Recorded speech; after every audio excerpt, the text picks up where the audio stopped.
Le prophète sallallahu alayhi wa sallam nous parle des 3 premières personnes qui seront jugées le jour du jugement, et les 3 finiront en enfer. Le premier est un homme qui est mort en martyr et qui dira à Allah « J'ai combattu pour toi, ô Allah ». Et Allah lui dira « Tu mens, tu l'as fait pour qu'on dise que tu étais courageux ».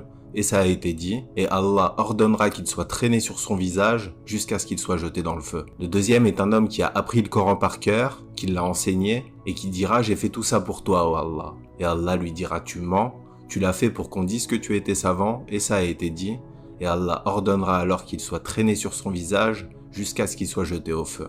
Le troisième est un homme qui a dépensé énormément de biens dans le sentier d'Allah, et qui dira « J'ai dépensé tout ça pour toi, ô Allah », et Allah lui répondra « Tu mens, tu l'as fait pour qu'on dise que tu étais généreux, et ça a été dit, et Allah ordonnera alors qu'il soit traîné sur son visage jusqu'à ce qu'il soit jeté au feu. » Donc ce hadith nous rappelle l'importance de l'intention. Le prophète sallallahu alayhi wa sallam nous dit que nos actions ne valent que par leurs intentions. Et ces 3 personnes sont les 3 personnes qui seront jugées en premier le jour du jugement. C'est comme si Allah en faisait des exemples et des leçons pour le reste de l'humanité. Et les 3 ont fait de grandes actions que la plupart d'entre nous ne feront jamais dans notre vie.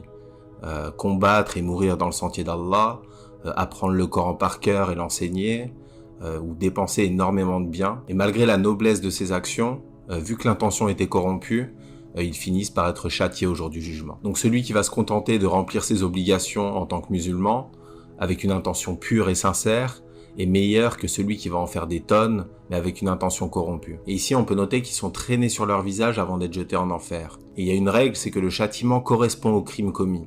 Donc si quelqu'un reçoit un châtiment douloureux, c'est qu'il a causé de la douleur, de la peine, de la tristesse aux gens ici-bas. Et ici, ces gens-là voulaient être honorés dans la vie d'ici-bas, recevoir les éloges des gens, et ils finissent par être humiliés, traînés sur leur visage devant tout le reste de l'humanité, avant d'être jetés en enfer. Qu'Allah nous en préserve. Salam alaikum wa rahmatullah.